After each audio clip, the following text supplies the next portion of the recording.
Donc, bonjour à tous et bienvenue à ce troisième webinaire organisé par l'Asso Access avec ses agents de stimulation à la transmission. Donc, je m'appelle Laurent Wenrich, je suis le responsable de l'Asso Access. Je serai très bref puisque je vais juste vous faire une petite introduction.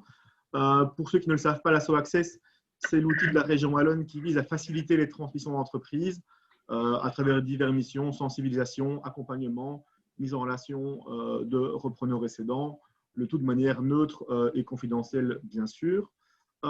Et donc, on a lancé un cycle de webinaires vu la crise du coronavirus pour continuer notre mission de sensibilisation.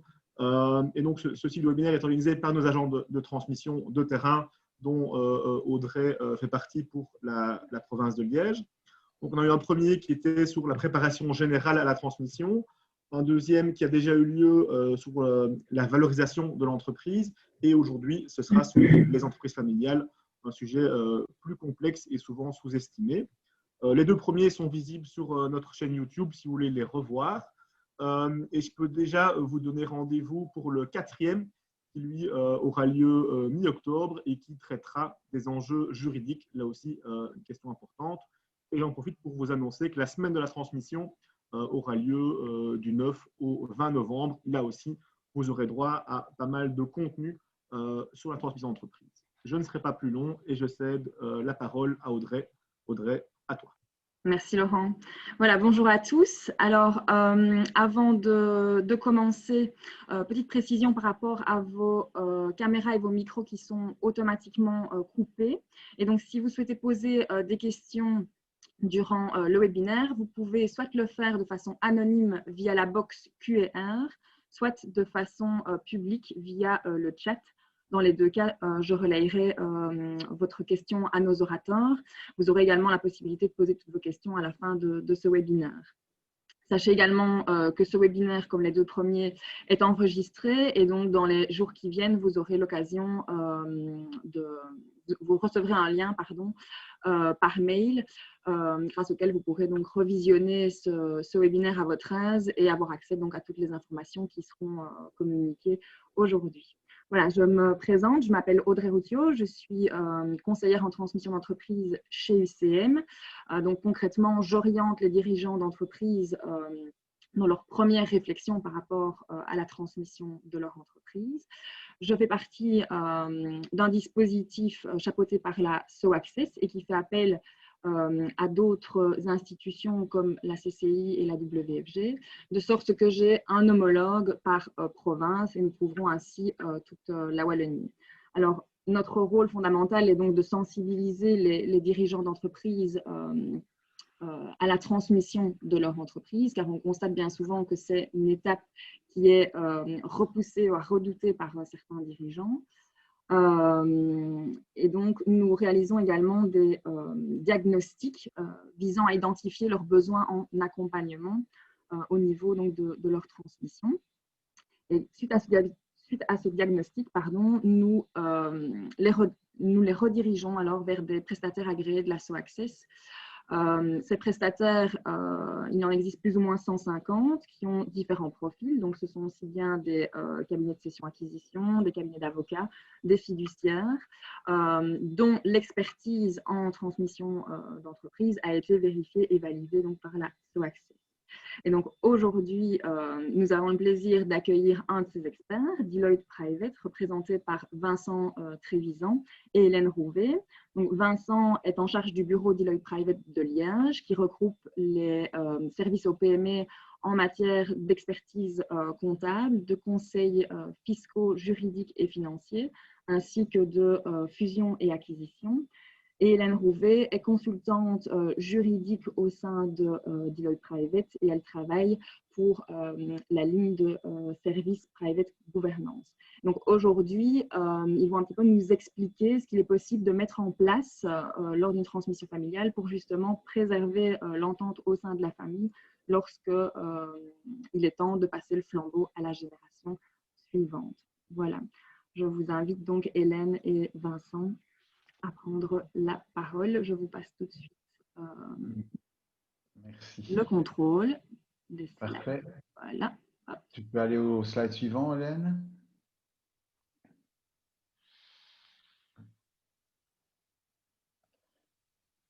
Ok, parfait. Slide suivant. Voilà.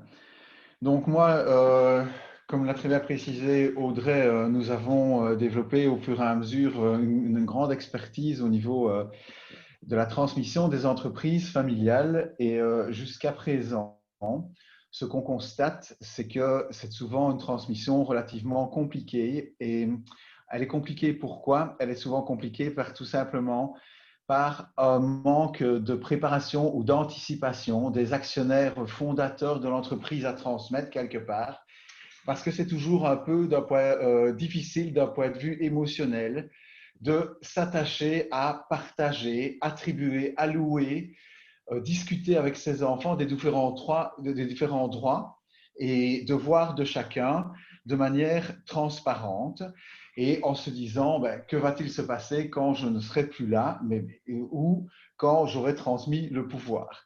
Et il y a toujours un côté très émotionnel au niveau des dirigeants à franchir, mais une fois qu'on l'a franchi, on sait très bien que ça fait vraiment un point positif pour préserver l'entente familiale. Slide suivant, s'il te plaît. Suivant. OK.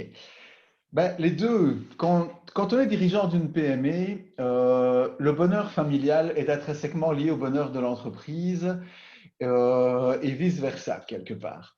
Quand l'entreprise va mal, le dirigeant est stressé, ça se ressent au niveau familial et quelque part, il y a moins de prospérité à partager entre les différents comment dire, actionnaires de celle-ci.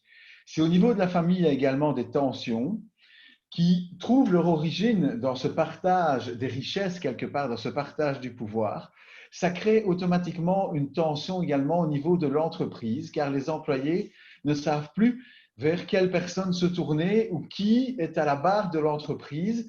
Et là, quelque part, ça démontre que l'un dépend de l'autre. À partir du moment où on parle d'une entreprise familiale, dont la vocation est de se transmettre à travers les générations. Slide suivant.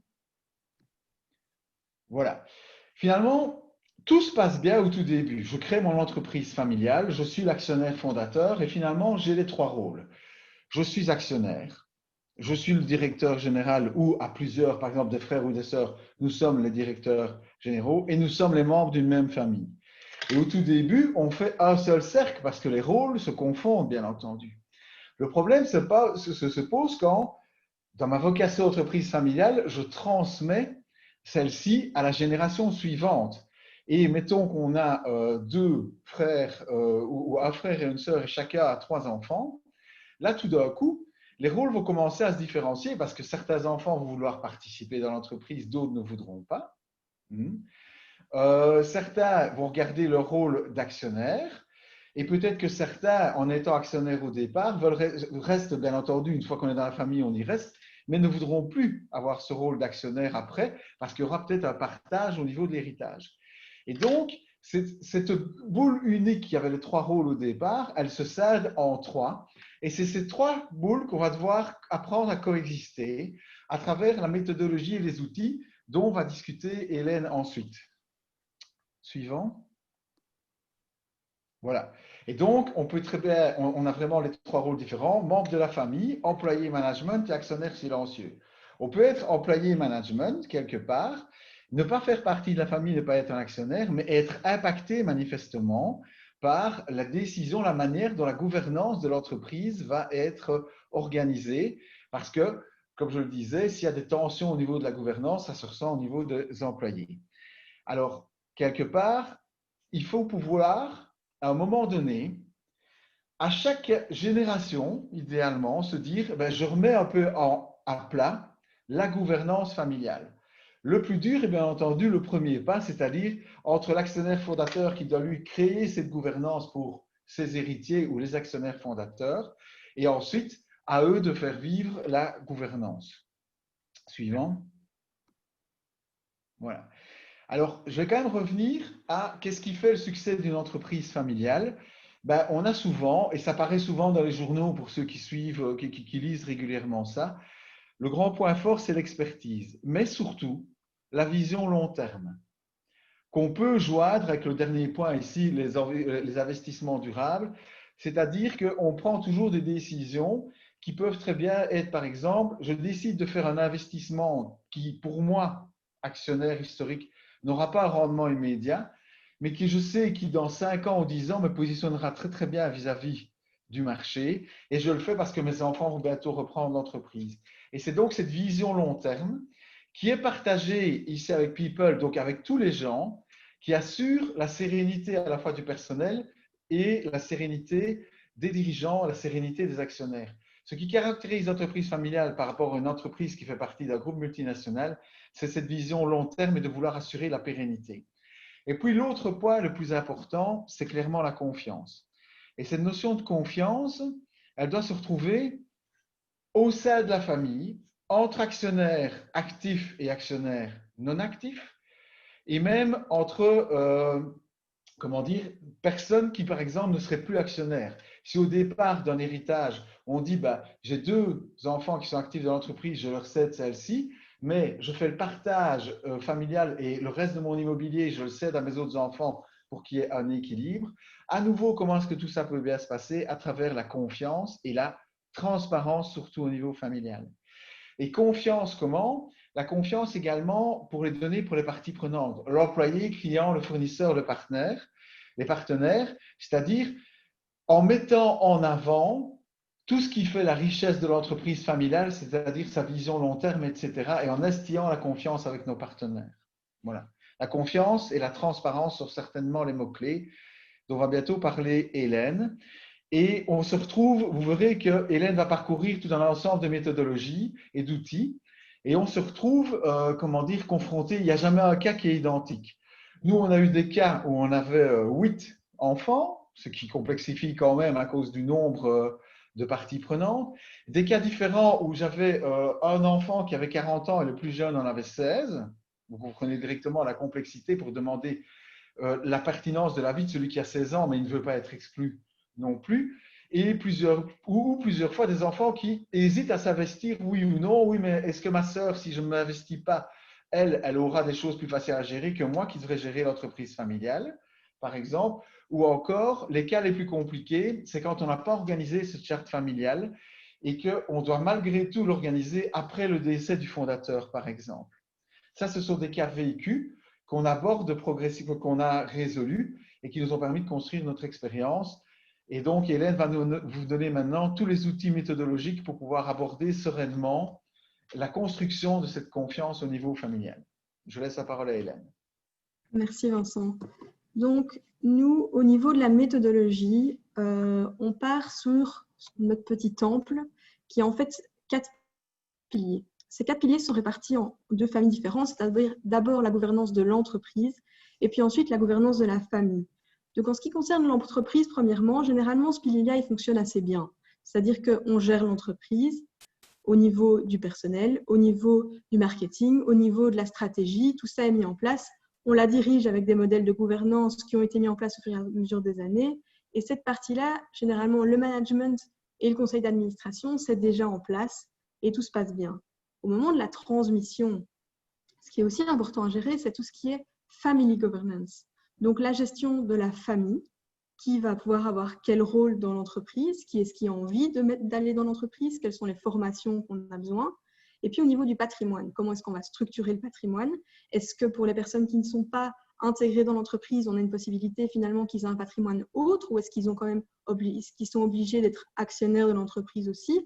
Donc, ça, sont vraiment des questions qui se posent. Toute la fiscalité aussi, parce que structurer un patrimoine qui correspondent à la famille et à la structure que la famille voudrait avoir, c'est très bien, mais il faut encore que fiscalement, ce ne soit pas une perte totale et qu'il y ait des impositions qui se passent dans tous les sens. Donc ça, ce sont des choses qui vont être réfléchies aussi. Il faut voir aussi si la vision du propriétaire correspond à la vision de la famille et à la vision aussi finalement des personnes qui seront plus dans le management et dans l'exécutif. Et donc, ce qu'on essaye de faire avec notre trajet de charte familiale, c'est d'avoir comme base solide, donc cette confiance et cette possibilité d'avoir et une famille harmonieuse et une entreprise rentable. Parce que comme Vincent l'a expliqué, finalement, l'un ne va pas sans l'autre. Si on a une entreprise rentable avec une famille qui a des soucis, ça va se répercuter sur l'entreprise et vice-versa. Si l'entreprise ne va pas bien, au niveau de la famille, ça peut avoir des implications aussi. Donc, on a vraiment ces 4 piliers qui sont nécessaires. Et donc, on a besoin de ce business model qui doit être rentable, qui doit être finançable, qui doit fonctionner, et cette cohérence relationnelle qui est vraiment très, très importante aussi et qu'il ne faut pas oublier finalement dans l'équation. Donc, se concentrer uniquement sur l'entreprise, ça ne suffit pas. Il faut également faire très attention à la famille et vraiment avoir un point d'attention particulier, surtout au moment des transmissions d'entreprises familiales, de bien prendre en considération la famille. Qu'est-ce qu'on va faire? Nous, du coup, notre rôle, en fait, c'est de combiner tout ce qui est family governance avec ce qui est corporate governance. Il y a une petite phrase qu'on aime bien et que nos clients aiment beaucoup aussi. D'ailleurs, c'est un client qui nous l'a apporté au début, qui dit que nous n'héritons pas de la terre de nos parents, nous l'empruntons à nos enfants. Donc, c'est vraiment cette idée de pérennité, de transmission dans le but que ça continue en fait pour les générations futures et que ce n'est pas uniquement le patrimoine qu'on reçoit à cette entreprise. Le but, ce n'est pas simplement qu'elle fonctionne, c'est aussi d'avoir la possibilité de la transmettre également à la génération suivante. Donc, vraiment dans un but de pérennité sur le long terme, il y a des questions qui se posent au moment de la transmission. Est-ce que la structure de mon entreprise correspond à mes besoins? Est-ce que la gouvernance qui est mise en place est adaptée? Parce que généralement, elle est adaptée aux besoins actuels, mais est-ce qu'elle est adaptée aux besoins futurs? Quand on passe d'un père de famille, là on a justement le cas d'un père de famille qui veut transmettre son entreprise à 3 de ses enfants. Ok, si les 3 veulent être CEO, comment est-ce que ça va se passer? Quelles sont les règles qu'on va mettre en place à ce niveau-là? Qu'est-ce que les enfants veulent? Qu'est-ce que les parents veulent? Qu'est-ce qu'on veut mettre en place aussi? S'il y en a qui ne veulent pas participer à l'entreprise, est-ce que la gouvernance, du coup, est possible juste avec un des enfants qui va reprendre? Quelles sont les formations à faire? Et donc, le meilleur moment pour repenser toutes ces questions aussi, c'est vraiment le moment de la transmission de l'entreprise pour rendre notre entreprise vraiment future-proof. En ce qui concerne la question de la charte familiale, ça, c'est donc nous, on lui donne, c'est vraiment un trajet de charte familiale qu'on propose justement aux familles. Au moment de la transmission, il y a vraiment beaucoup de questions qui se posent. Qui est-ce qui va assurer la gestion opérationnelle de l'entreprise à l'avenir? Est-ce qu'on a la même vision du propriétaire? Quel sera notre nouveau modèle de gouvernance? Quelle va être la future répartition des rôles? Toutes ces questions, en fait, peuvent se résumer sur 2 volets principaux. C'est comment est-ce qu'on va organiser le pouvoir dans l'entreprise à l'avenir, mais également comment est-ce qu'on va organiser la propriété à l'avenir. Ce sont 2 questions qui s'entremêlent, qui sont très importantes, et finalement, l'une généralement ne va pas sans l'autre. Et c'est à ça que sert ce trajet. Qu'est-ce que c'est une charte familiale? Une charte familiale, c'est une boussole pour l'avenir. C'est-à-dire que c'est ce qui va vous permettre de garder le cap. C'est quelque chose qu'on va faire à un moment où tout se passe bien dans la famille, où tout le monde, il y a encore plein de choses qui peuvent arriver. On n'a pas spécialement transmis l'entreprise encore aux enfants, ou il y en a peut-être qui travaillent déjà dedans, mais tout se passe vraiment bien. Il y a une harmonie qui est encore présente. Mais la question, c'est qu'est-ce qui va se passer à l'avenir? Et donc, en mettant maintenant des règles de comment est-ce qu'on va fonctionner ensemble, en mettant maintenant cette intention de rester ensemble, de se dire, ben oui, en fait, on souhaite vraiment que cette entreprise reste familiale. Qu'est-ce qu'on est prêt à faire pour que ce soit le cas? Est-ce que, même si je ne travaille pas dans l'entreprise, j'ai envie de rester actionnaire et de m'investir dans un conseil d'administration, par exemple, pour définir une stratégie générale? Est-ce que j'ai envie de travailler? Est-ce que j'ai envie de commencer, de passer par tous les niveaux? Enfin voilà, ce sont vraiment des questions qui se posent. C'est vraiment un processus d'apprentissage et une question de se poser des questions maintenant. Si on a un conflit, qu'est-ce qui va se passer? Est-ce qu'on va faire appel à un médiateur? Est-ce qu'on a une personne de référence? Est-ce qu'on va directement devant les cours et tribunaux? Donc, c'est vraiment se poser toutes des questions maintenant pour éviter en fait des situations qui pourraient être problématiques plus tard. Si on est déjà dans le conflit au moment où on veut faire la charte familiale, la seule chose que ça va faire finalement, c'est ressortir toutes les situations conflictuelles. Donc, on a un cas maintenant en fait, où on a commencé une charte familiale dans le but justement d'une famille qui voulait transmettre à ses enfants. On s'est rendu compte après 2 séances qu'en fait, c'était 2 frères qui sont propriétaires d'entreprise qui sont déjà en conflit. Et donc là, la question maintenant, c'est que est-ce qu'on passe, pour le moment, on est en train de transiter, du coup, d'essayer de rester dans un processus de charte familiale tout en ayant un règlement des conflits entre les 2 parents pour que le conflit ne soit pas simplement transmis à la situation, aux enfants en fait. Donc voilà, dans le cadre d'une charte familiale, on essaye vraiment de, s'il y a un problème dès le départ, il faut que ça sorte avant. S'il n'y a pas de problème, on va se poser beaucoup de questions. Tiens, quelle est la formation que je vais devoir suivre pour qu'on puisse rentrer dans l'entreprise? Est-ce qu'avec la formation que j'ai suivie maintenant, je pourrais un jour faire partie du conseil d'administration? Est-ce que j'ai besoin d'avoir une formation antérieure? Ce sont toutes des questions qui doivent se poser avant qu'on arrive à cette transmission, parce que transmettre une entreprise, ce n'est pas uniquement donner les actions, c'est transmettre tout un know-how, c'est transmettre toute une vision, c'est transmettre des valeurs, c'est transmettre la mission qu'on a finalement par rapport au monde extérieur, c'est transmettre aussi une certaine responsabilité sociétale, c'est souvent aussi des autres personnes qui sont employées par l'entreprise et qui comptent aussi sur l'entreprise à long terme. Donc, voilà, toute cette confiance, tout ça va être dans cette charte familiale. Qu'est-ce que c'est pas, par contre, c'est pas un processus de médiation de conflit. Donc, la charte en elle-même ne va pas régler un potentiel conflit à l'avenir.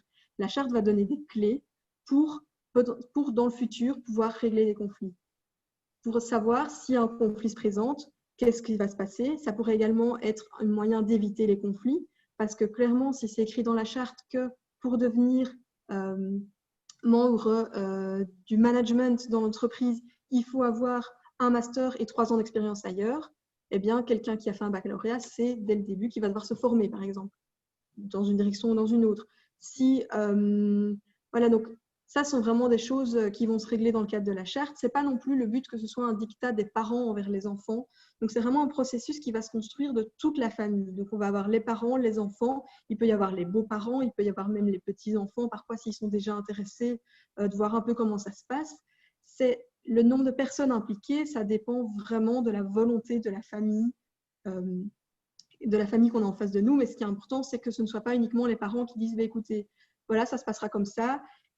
Ce n'est pas alors une charte familiale, c'est quelque chose que les parents vont imposer. C'est moins sain parce que les enfants, en fait, auront moins envie de respecter ces règles auxquelles eux-mêmes n'ont pas participé. Donc, le fait que les enfants participent à cette charte familiale, à ce processus de construction, c'est également très important pour que ça fonctionne sur le long terme. Ce n'est pas un plan de session non plus, dans le sens où la charte familiale va expliquer comment est-ce qu'on va fonctionner ensemble à l'avenir, mais ce n'est pas dans la charte qu'on va dire voilà, les actions seront données en nue propriété ou en pleine propriété dans 6 mois, 1 an, etc. Ça sont vraiment 2 choses différentes. Ce n'est pas non plus une garantie de conserver l'entreprise. Ce n'est pas parce qu'on déclare qu'on a envie de rester ensemble que c'est sûr qu'on va réussir à le faire. Mais en tout cas, c'est un engagement à essayer de rester ensemble et à mettre en place ce qu'il faut pour rester ensemble. Donc, Hélène, c'est plus un engagement moral envers les membres de sa famille que vraiment… Voilà, si par exemple, il y a une des parties qui ne respecte pas un petit peu ses engagements dans ce qui a été convenu dans la charte familiale, il n'y a pas forcément de recours possible ou… Alors ça, j'ai un slide après, mais je peux déjà l'expliquer maintenant. En fait, ça dépend de la famille. On a des familles qui veulent que ce soit uniquement un engagement moral. Donc, tout le monde va signer et on précise bien dans le contrat que c'est un engagement moral. Et du coup, effectivement, c'est moins lourd dans le sens où il n'y a pas de sanction possible. Mais si quelqu'un ne respecte pas, ça reste un engagement moral et il n'y a pas de sanction possible. On ne peut pas aller devant les tribunaux avec la charte familiale. Il y a d'autres familles qui nous demandent de le mettre comme vraiment un engagement juridique, un contrat que tout le monde s'engage à respecter. Et du coup, si jamais il y a un problème, c'est moins sympa, mais on peut aller devant les tribunaux en disant bah, écoute, voilà, ça ne fonctionne pas. On avait dit qu'on mettait en place cette règle-là, tu n'as pas respecté, donc on va devant les tribunaux pour résoudre le conflit. Donc voilà. Après, ce sont souvent des règles, par exemple, si on exige une formation pour pouvoir être à un certain niveau dans l'entreprise familiale, ou même pour pouvoir rentrer dans l'entreprise familiale, ça dépend vraiment du domaine de l'entreprise. C'est sûr que ce sera juste un non et on ne pourra pas ne pas le respecter. La personne qui veut rentrer sera juste refusée, il ne sera pas nécessaire d'aller jusque-là. Mais ça, c'est vraiment un choix de la famille. Souvent, c'est au fur et à mesure des discussions que la famille décide aussi s'ils veulent que ce soit un engagement juridique ou un engagement moral. Ok, merci. Voilà. Ici, on reprend grosso modo quels sont les objectifs de la charte. Donc, principalement, l'objectif, c'est qu'on sache à quoi s'attendre. La transmission sera également plus sereine si les règles sont écrites. La prochaine génération, donc les enfants des actionnaires actuels, sauront à quoi s'attendre, sauront se préparer en fonction. Ils savent quelle est la place qu'ils pourront avoir dans l'entreprise, quel est le rôle qui pourrait leur être attribué également. Et même ceux qui n'en font pas partie, ils savent de quelle manière est-ce qu'ils peuvent quand même être intéressés et impliqués dans l'entreprise sans être actionnaires ou sans être travailleurs dans l'entreprise. On diminue les risques de potentiel conflit parce qu'on a des règles de conduite. C'est une sorte de petit règlement d'ordre intérieur sur la façon dont on va fonctionner ensemble. Et puis surtout, c'est également un très gros lien familial parce que c'est une réflexion qui va être commune. Et c'est cette intention de rester ensemble, c'est cette intention de pérenniser l'entreprise qui est également importante. C'est sûr que si le but est de donner aux enfants pour que les enfants vendent et récupèrent l'argent, enfin le cash qui va ressortir de l'entreprise, mettre en place une charte familiale a beaucoup moins d'intérêt. Parce qu'on n'est pas dans un but de pérennité et du coup, voilà, les règles qui doivent être mises en place seront tout à fait différentes. On aura peut-être plutôt un pacte d'actionnaires qui vont dire que les enfants ne pourront pas vendre entre eux ou ne pourront pas vendre à un tiers Voilà, donc ce sera vraiment très, très différent. Vraiment, dans la charte, il y a ce but de pérennité et d'impliquer petit à petit les enfants dans l'entreprise. Donc, on a parfois des chartes qui se font avec des enfants qui sont assez jeunes. On avait l'exemple d'un enfant qui avait 15 ans, qui voulait être comédien. L'entreprise, ça ne l'intéressait pas du tout. Mais il y avait ce grand barbecue chaque année qui était organisé où toute la famille parle de l'entreprise, où toute la famille est au courant des chiffres de l'entreprise. Et finalement, il était impliqué d'une manière ou d'une autre. Et même si ses projets futurs n'étaient pas de reprendre l'entreprise, il savait que, voilà, de sa formation, parce qu'il comptait justement se former pour devenir comédien, il n'aurait pas la possibilité de rentrer dans une entreprise qui était une entreprise assez pointue, mais que ça n'empêchait pas qu'il puisse être tenu au courant. Donc ça, c'est aussi une question de communication. Ce n'est pas parce qu'on n'y travaille pas, ce n'est pas parce qu'on n'est pas encore actionnaire qu'on ne peut pas être au courant de l'entreprise. Comment est-ce qu'on fonctionne concrètement? Donc, il y a ce processus de construction dans lequel, par contre, toute la famille doit être impliquée. Ce n'est pas des règles qui sont imposées, c'est vraiment une construction ensemble. Et donc, on fonctionne avec le principe du consensus. Donc, généralement, tout le monde va donner son avis. Et puis, on arrive à un moment où, rien à faire, on aura des avis divergents. C'est normal, ça fait partie du trajet. Et comment est-ce qu'on va prendre la décision? Et par le consensus, c'est-à-dire ça va être le choix que tout le monde s'engage à supporter.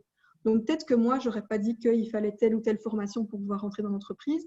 Mais finalement, je trouve que ça a un certain sens. Ce n'est pas mon choix premier, mais je peux m'engager à soutenir ce choix et à le respecter à l'avenir. En Deloitte, là-dedans, qu'est-ce qu'on fait? Nous, on est des facilitateurs. On va poser les questions, on va soulever les éventuels problèmes qu'on peut déjà voir, en tout cas, problèmes qui pourraient arriver. Par exemple, si on a un enfant qui est beaucoup plus jeune que l'autre, comme disait Vincent, clairement, il faut voir comment est-ce qu'on peut les mettre ensemble dans ce processus de charte familiale. Et alors, on va s'occuper aussi de la mise en œuvre de l'intelligence collective. Parce que finalement, chacun va donner son avis, mais parfois, la solution qui va être retenue, ce sera une combinaison des avis donnés. Et on aura vraiment un document qui va dépasser finalement la somme de toutes les composantes et qui va lier la famille au-delà de chacun de ses membres. Donc, on fait ça par des questions pratiques. On fait vraiment des workshops où toute la famille est là. On en a fait quelques-uns à distance pendant le confinement. C'est moins chaleureux, mais finalement, ça fonctionne très bien aussi. Donc, on pose beaucoup de questions pratiques. Tiens, si j'ai besoin d'avoir une salle pour la communion de ma fille, est-ce que j'ai le droit d'utiliser la salle de l'entreprise? Et là, tout le monde débat.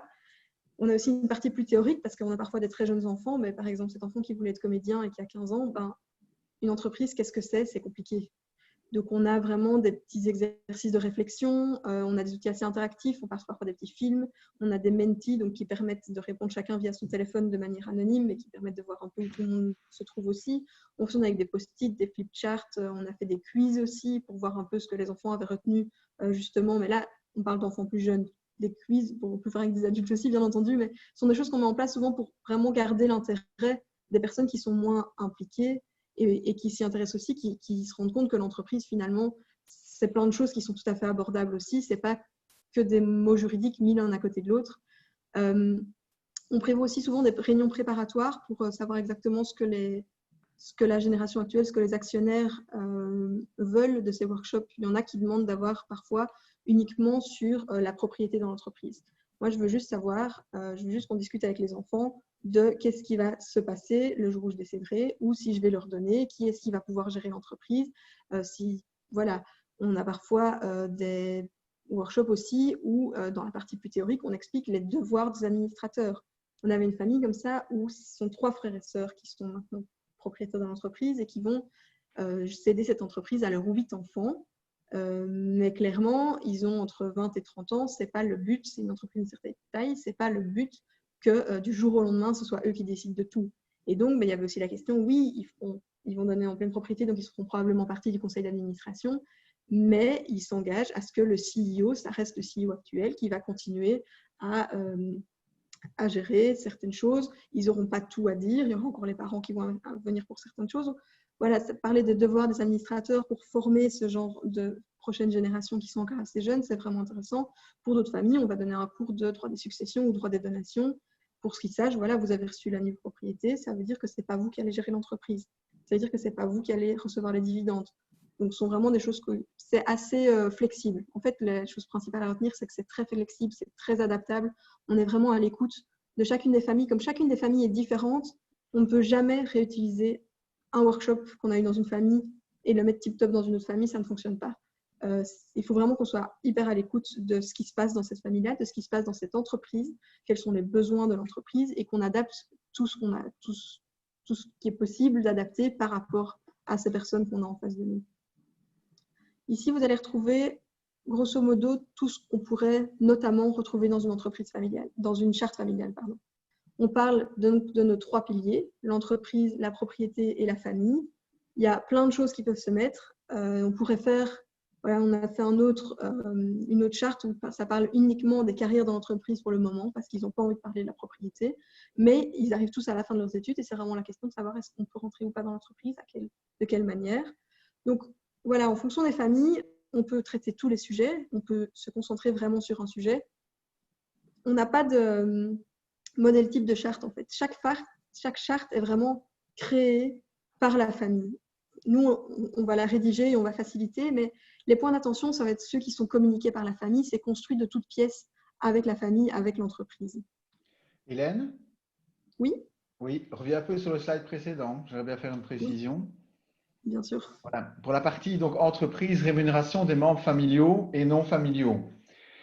Ici, tout ce que vous donne Hélène, c'est comment construire une charte familiale, les soft skills nécessaires. Et comme elle le dit, Deloitte est plutôt un structureur, intégrateur de solutions, etc.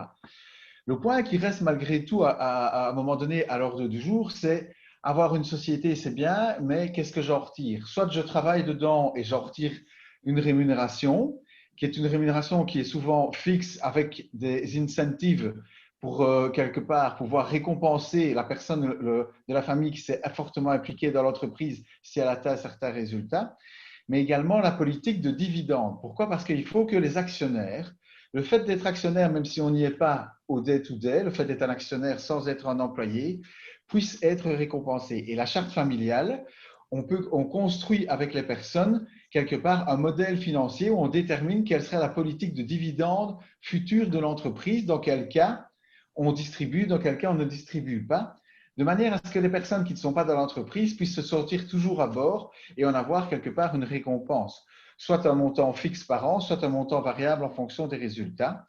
Et donc, il y a toute une articulation à quelque part prévoir entre le fixe, le variable des managers familiaux et les dividendes, et s'assurer que tout le monde est bien à bord et qu'on en retire également un rendement financier. Et la charte familiale peut prévoir tous ces aspects, et c'est le moment d'en parler, oui ou non, de tous ces aspects financiers qui sont fondamentaux quelque part, parce que c'est l'aspect patrimonial de ceux qui sont actifs ou non actifs de l'entreprise. Voilà, tu peux y aller, Audrey.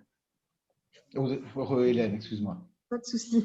Mais justement, je vais rebondir sur ce que tu dis par rapport à la rémunération des familiaux.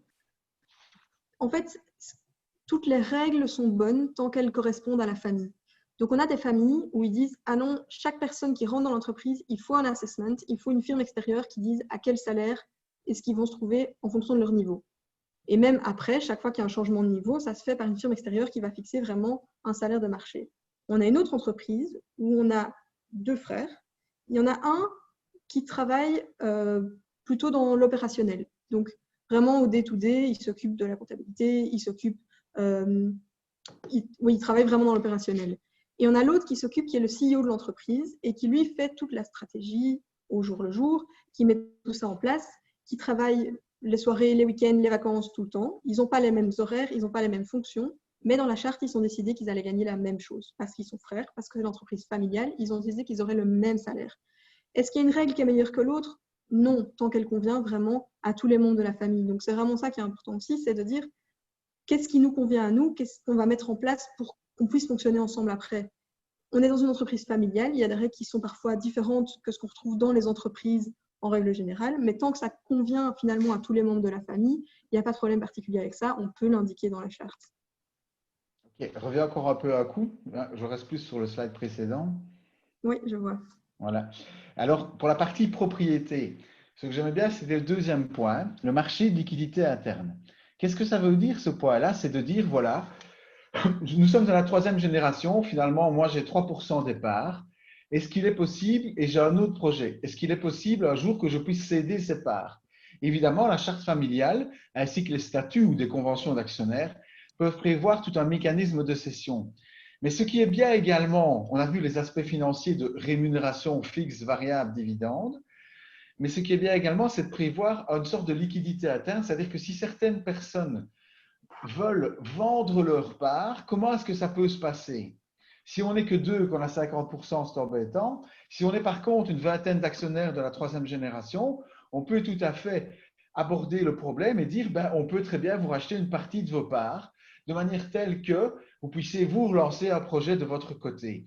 Et donc, il faut au sein de la charte familiale et au niveau de la réflexion financière de l'entreprise, se dire, au niveau de la politique globale de l'entreprise, je conserve des liquidités nécessaires, du cash, pour permettre à certains de mes actionnaires de sortir de mon actionnariat tout en conservant mon entreprise familiale, ou peut-être à d'autres actionnaires qui avant avaient peut-être 5% alors qu'ils sont le directeur général de l'entreprise maintenant, de racheter ses parts à ceux qui les vendent parce qu'eux se sentent plus impliqués dans l'entreprise. Et ça, c'est un marché de liquidité interne des actions qui doit être également prévu au sein de la charte familiale. Je te rends la parole, Hélène. Je vais changer de slide, Vincent, donc si tu as encore un Change. petit… Ouais, non, vas-y. Okay. Donc ici, on revient aux documents juridiques et documents moraux. Voilà, vous aurez probablement les slides après. Donc, c'est ce que j'ai expliqué tout à l'heure. C'est vraiment un choix de la famille. Est-ce qu'on veut que ça nous lie ou pas? Est-ce qu'on veut pouvoir recourir aux tribunaux? Est-ce qu'on veut que ça reste soft entre nous? C'est vraiment, voilà, il faut juste l'indiquer en fait. C'est ça qui est important. Si c'est un document moral, il faut vraiment le mentionner dans le document. Et petite question alors, à partir du moment où c'est un document juridique, c'est un document juridique d'un commun accord ou il faut le faire reconnaître, je ne sais pas moi, par un notaire? Non, c'est un document sous seing privé. Donc, c'est simplement signé par toute la famille. Nous, généralement, on garde une copie signée aussi pour notre dossier, mais chacun des membres de la famille en fait, aura du coup une copie signée par tous les membres. Alors aussi, qui est-ce qui signe la charte et est-ce qu'on peut la modifier?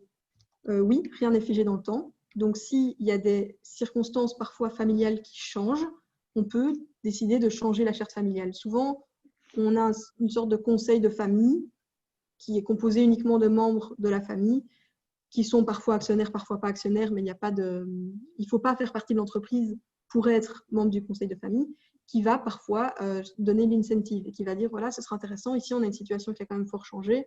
Par exemple, il y a des petits-enfants qui sont arrivés, qui veulent aussi entrer dans l'entreprise, mais on a besoin de nouveaux rôles dans l'entreprise, de nouvelles personnes pour qui font d'autres choses. Voilà.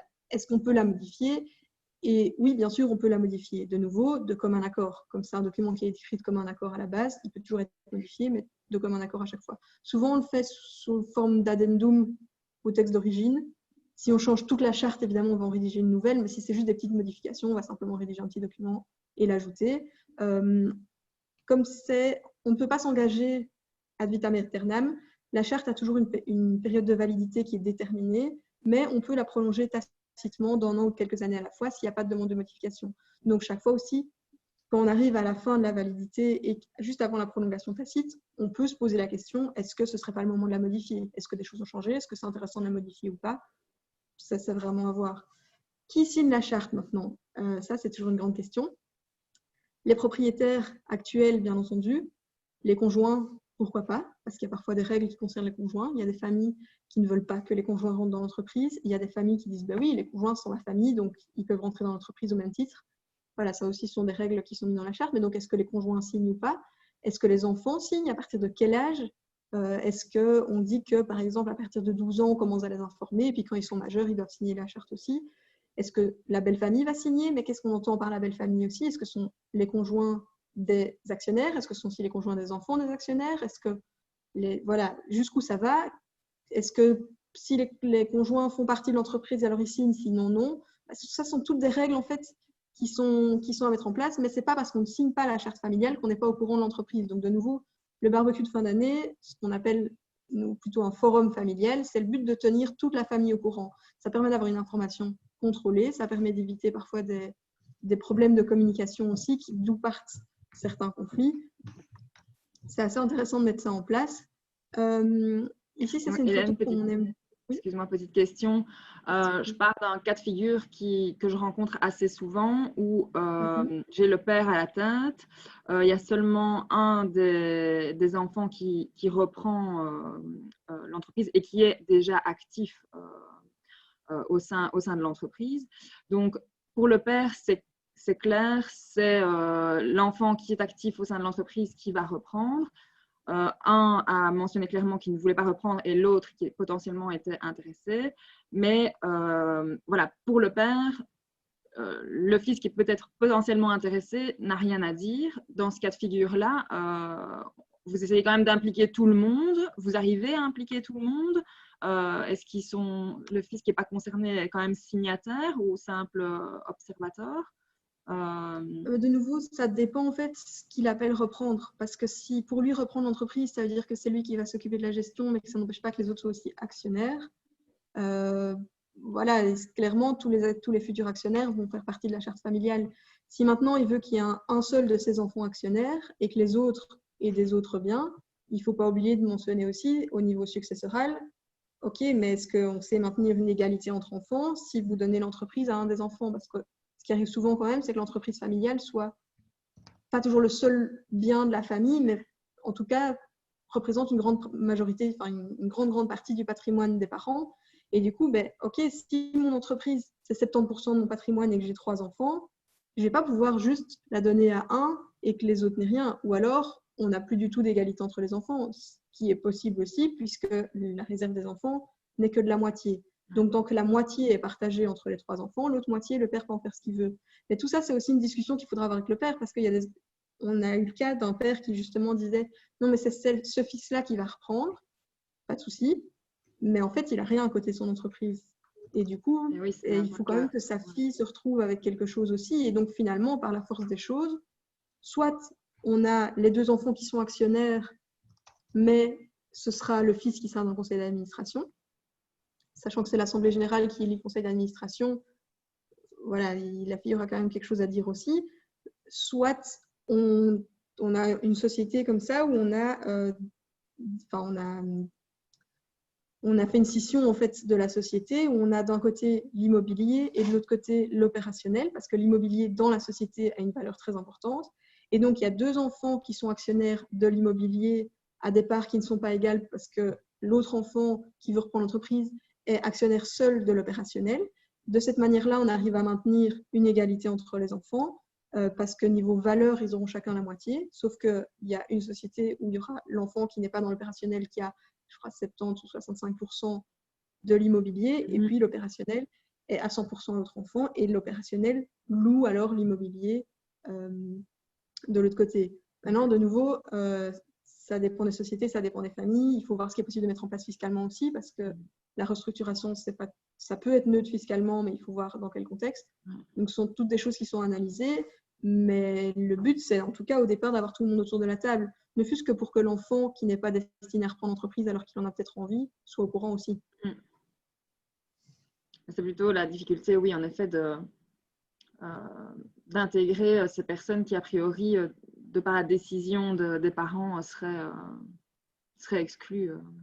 C'est ça. Voilà. Parce que... Par une prise de position. Oui, tout à fait. Et de nouveau, c'est pas parce qu'on, même celui qui n'a pas envie de reprendre, a peut-être aussi envie que l'entreprise se porte bien et du coup pourrait dire, écoute, si c'est trop compliqué pour toi financièrement de reprendre à 100%, parce qu'il pourrait aussi y avoir que les 2 héritent, mais l'un revend au second, qui garde tout seul, mais financièrement, c'est parfois compliqué aussi de refaire un crédit pour la moitié de l'entreprise, pour acheter les actions de la moitié de l'entreprise et donc dire, écoute, je reste dedans avec toi, je reste actionnaire avec toi, pour que tu puisses continuer, mais alors on convient qu'il y ait des dividendes de au moins X% parce que moi, sinon, j'ai aucun avantage à faire partie de l'entreprise. Donc, voilà, ça, c'est vraiment à voir. Et puis, il y en a aussi qui ont d'autres projets, mais qui seront ravis d'être dans le conseil d'administration pour rester impliqués d'une manière ou d'une autre, finalement, dans l'entreprise sans y travailler journalièrement. Ça dépend, c'est vraiment hyper variable.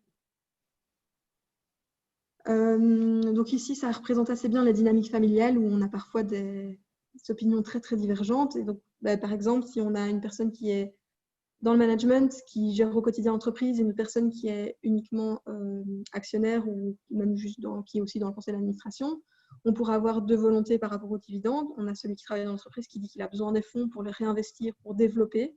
Et puis, celui qui n'y travaille pas qui dit oui, mais non, mais moi j'ai envie d'avoir les dividendes. Qui est finalement, comme Vincent disait, il faut pouvoir trouver un équilibre là-dedans aussi, dans le sens où le propriétaire doit être rémunéré pour la remise à risque de son capital. Et puis, en même temps, celui qui travaille dedans a envie d'avoir plus de fonds pour pouvoir développer l'entreprise. Donc, ce sont des sujets qui doivent être discutés aussi. On a rarement une famille où tout le monde reprend de la même manière exactement. Donc, ce sont quand même souvent des défis à relever et des choses à combiner. Du coup, on le rappelle aussi souvent qu'on est d'abord des êtres humains, d'abord des membres de la famille et puis seulement des hommes et des femmes d'affaires. Et qu'il faut vraiment essayer de… Cette charte sert à ça aussi, c'est de préserver à tout prix le lien familial tout en ayant vraiment une continuité de l'entreprise. Voilà, donc, pour récapituler, la charte en elle-même, c'est vraiment la prévention. Tant qu'il n'y a pas de conflit, on y va, on pose des règles, on pose des postulats et on ne pourra jamais tout empêcher, mais on peut en tout cas prévenir un certain nombre de potentiels problèmes à l'avenir. Il y a une autre partie qu'on voulait absolument vous présenter, c'est notre approche multidisciplinaire, parce qu'on trouve que c'est vraiment une grande force. Ici, on a un exemple d'entreprise, enfin, de groupe familial. La société simple, je la mets entre parenthèses parce que je ne crois pas que j'aurai le temps de l'aborder, mais de toute façon, on vous laissera les slides, donc vous pourrez voir ça par vous-même et on est disponible de toute façon pour répondre à toutes les questions. Mais on a par exemple une holding, qui est une entreprise qui ne fait que détenir des actions, et en dessous, on a les filiales, qui elles sont opérationnelles. Quels sont les documents qui peuvent être intéressants? On a la charte familiale qu'on vient de vous expliquer, on a les statuts des sociétés, on peut avoir un acte de donation des parents qui vont donner aux enfants, on peut avoir une convention d'actionnaire entre les enfants qui vont par exemple s'engager à rester ensemble pendant X années pour respecter par exemple un régime de faveur pour quand on a une transmission qui est à 0% au niveau des droits d'enregistrement par exemple. Quelle est la différence entre tous ces documents? Donc il y en a qui concernent plus l'entreprise, donc les statuts de la société, la convention d'actionnaire. La différence entre les deux, c'est principalement que les statuts sont publics, la convention d'actionnaire elle est privée et elle est limitée dans le temps aussi. Et donc ça, c'est aussi une question…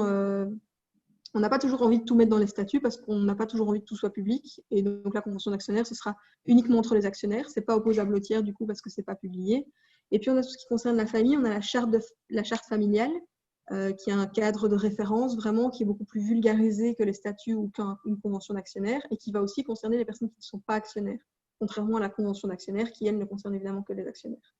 On a aussi l'acte de donation qui concerne plus la famille. Ça, c'est un acte qui est privé, qui doit être reçu devant notaire parce que les donations d'actions par acte sous sein privé sont nulles.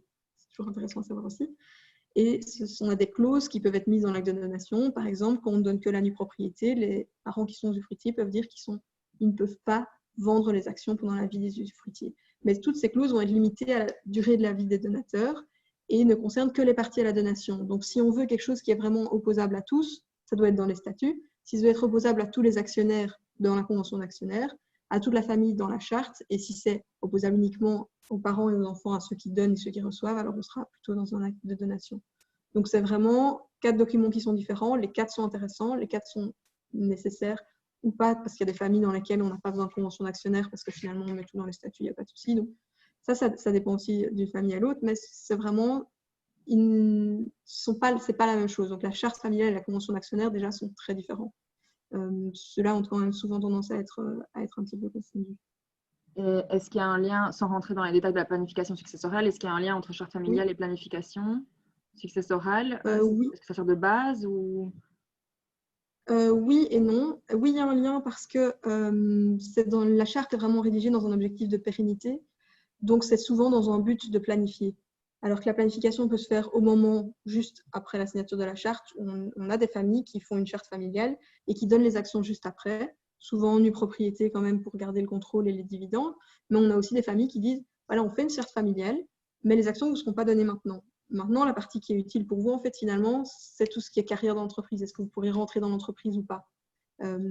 Et aussi souvent pour expliquer finalement, ce que Vincent explique aussi, quelle est la différence entre rémunération et dividende, parce qu'on a déjà eu des enfants qui ne sont pas du tout propriétaires, à qui on n'envisage pas de donner, et qui disent, oui, mais attends, moi, si je n'ai pas de salaire dans l'entreprise, j'ai droit à quoi? Mais en fait, à rien, parce qu'à ce moment-là, ils ne sont propriétaires de rien du tout. Donc, toutes ces clarifications-là est aussi intéressante par rapport aux enfants et va venir dans le cadre de la charte. Après, c'est sûr que faire une charte familiale avec des droits de préemption et tout ça, tant qu'on n'a pas transmis aux enfants, ça va plus être au niveau des parents et on va plutôt le faire par une convention d'actionnaire. Maintenant, ce qu'on peut déjà mettre dans la charte, même sans transmission, c'est que les enfants, il y a une intention en tout cas de ne pas sortir les actions de la famille et donc de créer ce genre de mécanisme, même si c'est par la suite. Ça reste un cadre de référence qui est vraiment beaucoup plus large finalement qu'une convention d'actionnaire et qui englobe une volonté de planification, qu'elle soit actuelle ou future, mais qui n'est pas nécessairement concomitante. Okay. Est-ce que ça répond à votre question? Oui. Oui. Parfait. Je ne sais pas si vous préférez qu'il y ait une... Je vois qu'il est déjà 11h51, qu'on ait plutôt une période questions-réponses ou si on aborde la société simple. Ben, je vais peut-être demander aux participants s'ils ont des questions à nous adresser. Oui. Et si je n'ai pas... Ok, s'il y a des points sur lesquels il faut revenir aussi, oui. Il n'y a pas de souci. Là, pour l'instant, il n'y a pas de questions, donc on est dans le timing. À toi de voir. Okay. Je ne sais pas si les dernières précisions sont longues. Je peux le faire la version rapide. Vraiment très clair. Voilà. Ok. Parfait. S'il y a des questions qui arrivent, de toute façon, ça peut toujours venir. La société simple, du coup, je vais expliquer assez rapidement. Mais donc, c'est une société, dans le sens où ça fonctionne comme une société, avec des personnes qui gèrent, des personnes qui sont propriétaires. Mais c'est une société qui n'a pas la personnalité juridique. Donc, en fait, à l'égard des tiers, ça fonctionne plutôt comme une indivision. C'est transparent fiscalement. Donc, les personnes qui vont recueillir les dividendes par le biais de la société simple seront faites taxer, s'il y a une taxation, seront taxées à l'impôt des personnes physiques. Et au niveau du fonctionnement par rapport aux tiers, ça fonctionne comme une indivision. Il n'y a pas de personnalité juridique. Ce qui est intéressant, c'est qu'on va se retrouver avec un patrimoine qui est parfois un petit peu plic-ploc. On va avoir une entreprise, des immeubles, des œuvres d'art, des comptes titres et tout ça, qu'on va pouvoir réunifier dans un seul instrument qu'on va apporter. Donc, tout ce patrimoine va être apporté ensemble dans une société simple. Et du coup, ce sera seulement de la société simple qu'il faudra s'occuper. À quoi ça sert une société simple? Notamment pour protéger des personnes vulnérables. Donc, on a souvent des parents, par exemple, qui ont un enfant soit mineur, soit qui n'est pas capable de gérer son patrimoine, qui a peur pour l'avenir. Et donc, on peut mettre dans cette société simple, si on met l'entreprise familiale, par exemple, dans la société simple, on peut avoir déjà une donation de la nue propriété à des enfants qui peuvent, donc la nue propriété de la société simple, à des enfants qui ne sont pas capables de gérer ce patrimoine, et garder en fait la gérance chez les parents. Et même désigner en fait une personne qui, après le décès inopiné des parents qui serait tout à fait imprévu, pourrait continuer à gérer. Et donc, on dit, voilà, moi, en tant que parent, si je décède de manière inopinée, même si je suis encore jeune, c'est une catastrophe. Donc, est-ce que je ne transmettrai pas à mes enfants? Et du coup, je reste gérant ma vie durant. Je peux faire encore tout ce que je veux dans cette entreprise parce qu'en tant que gérant, j'ai les pleins pouvoirs. Et si jamais je décède avant que mes enfants aient atteint 25 ans, par exemple, je souhaite que ce soit telle et telle personne qui s'occupe de la gérance de l'entreprise. Donc ça, c'est assez utile pour s'occuper des enfants. Ça permet aussi, en cas de parents divorcés, par exemple, de supprimer la jouissance. Donc en fait, un enfant qui perd un de ses parents, l'autre parent va avoir la jouissance de ses biens. C'est-à-dire qu'on pourra avoir dans les parents divorcés, madame qui décède, qui avait une entreprise familiale, l'enfant hérite de l'entreprise familiale et c'est l'ex-époux qui va gérer l'entreprise. La société simple permet également d'éviter ça parce que le parent qui a l'entreprise familiale va désigner comme gérant de la société simple à son décès une autre personne. Et donc, ça permettra de ne plus avoir cette imbrication de couples séparés en fait dans une même société. J'ai l'impression qu'il y a des questions qui sont... Oui. J'attendais que tu finisses. Donc, j'ai deux questions qui sont arrivées. La première, c'est y a-t-il une possibilité tout de même de formaliser la charte familiale en acte légal juridique et pas uniquement de l'établir en sein privé? Oui, donc c'est ça, c'est comme on disait, c'est pas parce que c'est un document sous sein privé qu'il n'est pas légal et juridique. S'il est sous sein privé, il est signé par toutes les parties, on peut aller devant le juge pour le faire exécuter. Donc oui, tout à fait. Il n'y a pas d'intérêt particulier d'en faire un acte notarié. Maintenant, si c'est une demande, ça peut être fait. Ça donne date certaine et au niveau de la conservation, c'est intéressant. Mais sous sein privé, ça a toute sa valeur également. Oui, il n'y a pas vraiment, à part payer le notaire en soi, ça ne donnera pas beaucoup plus de valeur juridique de passer ça chez le notaire. Non, non. Okay. Et la deuxième question, est-ce qu'un frère qui veut racheter des parts de la société peut trouver un invest pour racheter les parts de ses sœurs, par exemple, et est-ce que c'est quelque chose que vous facilitez? Je vais peut-être prendre cette question, parce que je pense que c'est peut-être plus par rapport au groupe Sowalfin. Alors, oui, bien sûr, le groupe Sowalfin, à travers les invests notamment, mais à travers aussi la garantie bancaire ou autre chose, intervient régulièrement dans les dossiers de transmission pour faciliter justement le rachat de parts, que ce soit de frères, de sœurs ou autre chose. Voilà, et ça peut permettre justement de faciliter le financement qui va être nécessaire pour racheter une partie des parts qui serait peut-être un peu trop lourde pour quelqu'un qui n'aurait pas les fonds propres suffisants, typiquement. Et à partir du moment où sont des dossiers où finalement le frère ou la sœur travaille peut-être déjà dans l'entreprise ou a déjà une connaissance de l'entreprise, eh bien, ce sont des dossiers que les financiers, qu'ils soient banquiers ou invest, aiment bien, puisque la personne connaît déjà l'entreprise, elle sait déjà un peu à quoi s'attendre, et donc il y a moins d'inconnus que dans un dossier classique de financement. Donc, ce sont des choses qui se font très régulièrement. Voilà. Voilà. Vincent, ton micro. Vincent, ton micro. Ah voilà, excusez-moi. Donc, ce sont des choses qu'on organise régulièrement. Et alors, effectivement, en trouvant un financement extérieur et souvent grâce à des invests sous les différentes formes que vient d'expliquer Laurent, mais également en faisant attention, par exemple, en faisant des rachats d'actions propres au sein de l'entreprise. Et donc, en faisant comme si l'entreprise rachetait ses propres actions, tout ça pour faciliter la transmission. Donc, on peut faire des combinaisons assez gagnantes entre mettre de la dette au sein de l'entreprise pour racheter les parts, faire du financement externe, banque, plus tout ce qui est invest avec l'aide de la Sowalfin, etc.